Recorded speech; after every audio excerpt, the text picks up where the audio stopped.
Big warning ఇది. దాన్ని ఇప్పటికైనా దిద్దుకోవటం చాలా మంచిది, లేకపోతే అది ఏ రూపం తీసుకుంటుందో కూడా ఎవరు చెప్పలేరు. సార్ లొకేషన్కు పవన్ జై వారసత్వ పేజీ లేనట్లేనా తెలంగాణలో 2014 ఏపీ ఫార్ములా. నిన్న పవన్ కళ్యాణ్ చంద్రబాబు నాయుడు అందరూ ఢిల్లీ వెళ్ళారు. మోదీ గారి 12 ఏళ్ళది, మనం దాని మీద తగినంతగా మనం మాట్లాడాం. ఓకే, పుష్కర మోదీ అని చెప్పి పుష్కర్ మోదీ పులకించిపోయిన ఎన్డీఏ, అందులో చంద్రబాబు నాయుడు గారు ఇంకొంచెం చాలా అమితానందంతో అసలు 21వ శతాబ్దం మోదీ ఇదే అని ప్రకటించేశారు. ఆయన 21వ శతాబ్దం మోదీకే చెందుతుంది, ఇంకా ప్రపంచంలోనే ఇలాంటి నాయకుడు లేడు, ప్రపంచ నాయకుడు అని, కేవలం భారతదేశం కాదు ప్రపంచ స్థాయిలోని ఈ సమయంలో మోదీ లాంటి నాయకుడు లేడు. అందరూ భారతదేశం ఇబ్బంది ఎదుర్కొంటుంది, ఆఖరికి మోదీ కూడా మనం కడుపులు కట్టుకోవాలి, మనం కొంచెం జాగ్రత్త పడాలి, పొదుపు పాటించాలని హైదరాబాద్ సభలోనే చెప్పారు. కానీ ఆ విషయంలో కూడా మోదీ అద్భుతంగా చేశారని నిన్న ఎన్డీఏ సమావేశంలో వీళ్ళందరూ పొగిడారు, బాగానే ఉంది. ఆ సమయంలోనే బహుశా పవన్ కళ్యాణ్ కోయిన్సైడ్ అయ్యేట్టుగా మీడియాతో మాట్లాడారు. ఈ మీడియా దాంట్లో సహజంగా 3 విషయాలు వచ్చాయి. అందులో ఒకటి, మీ భవిష్యత్ కార్యాచరణ ఏంటి, మీరు జాతీయ రాజకీయాల్లో రాదలుచుకున్నారు కదా స్పష్టమవుతుంది, లేకపోతే ఇన్నిసార్లు కనబడరు కదా. కానీ అదే సమయంలో ఆంధ్రప్రదేశ్లో లోకేష్ తెలుగుదేశంలో తర్వాత జన్ నెక్స్ట్ లీడర్గా వస్తున్నాడు కదా, కాబట్టి మీకు లోకేష్కు అంటే నాకు లోకేష్తో వారసత్వ పేచీ లేదు అని పవన్ కళ్యాణ్ చాలా స్పష్టమైన ప్రకటన చేశారు. దీని అర్థం ఏంటంటే లోకేష్ తదుపరి నాయకుడు అయితే I'm ready to work with Lokesh వారసత్వాన్ని గురించి తెలుగుదేశంలో ఏం సందేహం లేదు, మోదీ గారికి కూడా ఏం సందేహం లేదు. ఎందుకంటే మోదీ 1-4 సార్లు లోకేష్ను స్వయంగా ఏం లోకేష్ ఈ మధ్య రావట్లేదు అది అని పిలిచి వాళ్ళ ఇంటికి తను వెళ్ళి ఆయన పూర్తి తన ఆశీర్వాదాలు పూర్తిగా అందించారు. కానీ పవన్ కళ్యాణ్ ఇక్కడ ప్రత్యేకించి లోకేష్తో వారసత్వ పేచీ లేదు అని చెప్తున్నారు. అంటే లోకేష్ నాయకత్వాన్ని ఆమోదించడానికి నేను చాలా సిద్ధంగా ఉన్నాను అనే ఒక సంకేతం జాతీయ మీడియా ద్వారా ఆయన ఎన్డీఏ కూడా ఇస్తున్నారు, నాట్ ఓన్లీ. ఇంకా రెండోది, మీరు గతంలో జరిగినవి కనుక కొన్ని చూస్తే కొన్ని అర్థాలు చెప్పేవాళ్ళు. అప్పుడు 15 ఏళ్ళు చంద్రబాబు ముఖ్యమంత్రిగా ఉండాలని పవన్ పదే అనడంలో చాలా మీనింగ్ ఉంది, నీకు తెలీదు.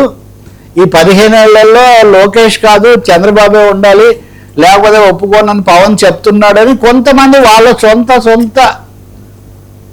అర్థాలు సొంత వ్యాఖ్యానాలు చేసేవాళ్ళు. అదంతా ఏమీ లేదు, నాకు అసలు పేచీ లేదు అని చెప్పి ఆయన చాలా తేట తెల్లం చేయటం అన్నది ఇక్కడ ముఖ్యమైనది ఆలోచన దీంట్లో. ఇంకా మూడోది తెలంగాణ, నిన్న మనం మాట్లాడింది వీక్షకులు కూడా బాగా చూశారు, ఆసక్తి కలిగించింది. తెలంగాణలో మేము పవన్ కళ్యాణ్తో ఎవరితో వెళ్ళాం, ఒంటరిగానే వెళ్తామని సాక్షాత్ అమిత్ షా చెప్పేశారు. అది కూడా కాకుండా అన్ని చోట్ల మేమే పెరగాలనుకుంటున్నాం, ప్రాంతీయ పార్టీలను మేమేం పెద్దగా వాటి మీద ఆధారపడదలుచుకోలేదని కూడా బీజేపీ చెప్తూ ఉంది. ఇన్ని చెప్పిన తర్వాత కూడా పవన్ కళ్యాణ్ తెలంగాణ గురించి అంతకుముందు మాట్లాడిందే దాదాపు నిన్న కూడా మాట్లాడారు. తెలంగాణ నా మాతృభూమి అన్నారు, తెలంగాణలోకి రావద్దు నీది అని అనడానికి మీరంతా ఎవరు, తెలంగాణలోనే నేను పెరిగాను, సినిమాలు ఇక్కడ తీశాను, నా మిత్రులు నా చైతన్యం అంతా ఇక్కడే వచ్చింది, కాబట్టి తెలంగాణతో ఐడెంటిఫికేషన్ అన్నది ఆయన ఈసారి చాలా బలంగా దాన్ని చెప్పదలుచుకున్నారు. బీజేపీ కలవబోవట్లేదని చెప్పిన తర్వాత కూడా తెలంగాణకు సంబంధించి ఇంత బలంగా చెప్పడంలో పవన్ కళ్యాణ్ ఉద్దేశం ఏమై ఉండాలి అంటే ఖచ్చితంగా 2014 ఏపీ ఫార్ములా మనం గుర్తు చేసుకోవాలి. 2014 ఏపీ ఫార్ములా ఏంటి, పవన్ కళ్యాణ్ పొత్తు పెట్టుకున్నారు అంటే బలపరిచారు కానీ పోటీ చేయలేదు. బీజేపీ తెలుగుదేశం మటుగా ఎన్నికల్లో పోటీ చేసే, పవన్ కళ్యాణ్ పోటీ చేయకుండా వాళ్ళకంటే చాలా గట్టిగా తిరిగి బలపరిచారు. కాబట్టి బహుశా తెలంగాణలో ఇది వరకు కూడా అదే చేశారండి, జిహెచ్ఎంసీలో అదే జరిగింది. లోక్సభ ఎన్నికల్లో చేయలేదు కానీ మొత్తం మీద ఆయన మొగ్గు అటే ఉంది. మొన్న ఉప ఎన్నికలు ఇక్కడ జూబ్లీ హిల్స్లో జరిగినప్పుడు కూడా బండి సంజయ్ లాంటి వాళ్ళు పవన్ కళ్యాణ్ పేరు ఉపయోగించారు, పవన్ కళ్యాణ్ మాకు ఇది అని చెప్పి చెప్తూ వచ్చారు. కాబట్టి 2014 ఏపీ ఫార్ములా నేను ఎందుకు అంటున్నా అంటే శాసనసభ ఎన్నికలని, జిహెచ్ఎంసీలో మళ్ళీ జిహెచ్ఎంసీ ఫార్ములా చేయొచ్చు. ఎందుకంటే మొన్న పవన్ కళ్యాణ్ మేము శాసనసభలో పోటీ చేస్తామని చెప్పారు, జిహెచ్ఎంసీలో మటుకు ఎవరైనా నామినేషన్లు అయితే నేను వెనక్కు తీయమని చెప్పానని ఏదో ఇటువంటి అస్పష్టమైన ప్రకటనలే చేశారు. నిన్న అసలు ఆ ప్రకటన చేయలేదు. మీరు చూడండి, తెలంగాణ నా మాతృభూమి రావద్దంటే ఎవరు ఇట్లాంటి మాట్లాడినారు. ఇంకో విచిత్రం కూడా, విశేషం కూడా ఉంది. బీఆర్ఎస్ ఉన్ననాళ్ళు ఇవి లేవు, కాంగ్రెస్ వచ్చిన తర్వాత ఇది ఉందని బీఆర్ఎస్కి ఒక క్లీన్ చిట్ ఇచ్చారు. బీఆర్ఎస్కి అంత క్లీన్ చిట్ ఇవ్వడం అనేది రాజకీయంగా చాలా గమనించదగిన విషయం. ఎందుకంటే తెలంగాణ ఉద్యమం అన్నప్పుడు లేకపోతే ఈ కోపతాపాలు వీటన్నిటిలో ముందుగా వచ్చేది. అలాగే పవన్ కళ్యాణ్ మీద చాలా తీవ్ర స్థాయిలో హెచ్చరికలు చేసిన వాళ్ళు కూడా మొన్న కవిత అంటే ఇప్పుడు వేరే పార్టీలకు వెళ్ళిన నేపథ్యం అయితే అదే కదా.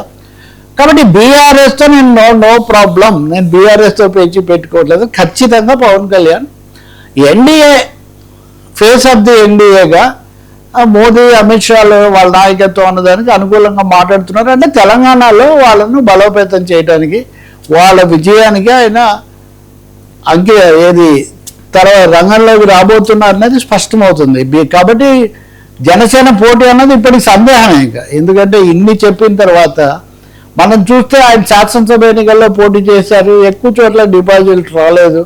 లోక్సభ ఎన్నికల్లో వాళ్ళకి అసలు వీళ్ళు పొత్తే పెట్టుకోలేదు, అయినా వాళ్ళతోనే ఉంటున్నారు, వాళ్ళనే ఇక్కడ కలుసుకుంటున్నారు. కాబట్టి అక్కడ తెలుగుదేశం పార్టీకి, ఇక్కడ బీజేపీకి కూటమిలో మిగిలిన రెండు పార్టీలు అవే కదా.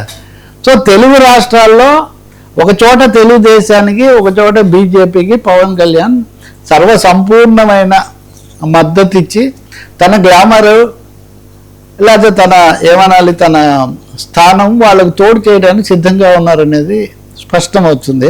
ఇంకోటి నిన్న కూడా అక్కడ కూడా ఇంకా ఈ మీడియాకు సంబంధించి వచ్చిన చర్చలు వాటిని ఆయన ఇంకా కొనసాగిస్తున్నారు. అది మటుకు కొంచెం ఇంకా అది ముగింపు లేదా, దానికి ఎవరైనా అడిగినా ముగించడానికి అనేక మార్గాలు ఉంటాయి, కానీ దాన్ని ముగించడం లేదు. మరి సార్ లెక్కర వచ్చి కంటిన్యూ, కేసిరెడ్డి అరెస్టు, జగన్పై ఈడీ దాడి, ఆయన కూడా అరెస్ట్ చేస్తారని ప్రచారం. అరెస్ట్ చేస్తారని ఇప్పుడు ఇందాక మనం చేసిన చర్చ కదా, అరెస్ట్ చేస్తారా లేదా